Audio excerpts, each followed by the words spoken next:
예, 한일 외교장관 회담에서 위안부 문제에 대한 합의가 이루어지자 일본도 높은 관심을 나타내고 있습니다. 도쿄로 가보겠습니다. 최명식 특파원. 네, 도쿄입니다. 예, 자, 우선 일본의 반응은 어떻습니까?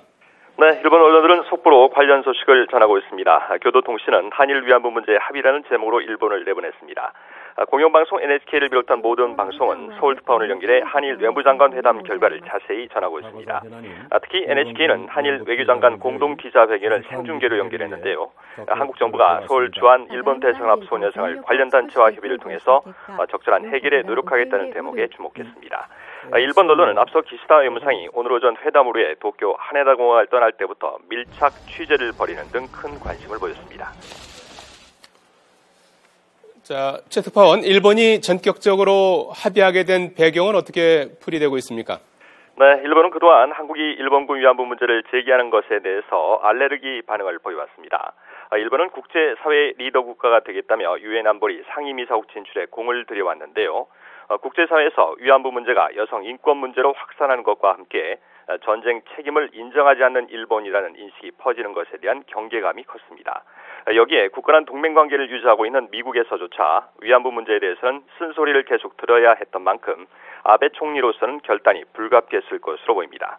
특히 내년 미국 대선에서 유력한 대권 후보인 힐러리 클린턴 전 국무부 장관이 공개적으로 군 위안부를 성노예라고 비판했던 점도 부담으로 작용했을 것으로 보입니다.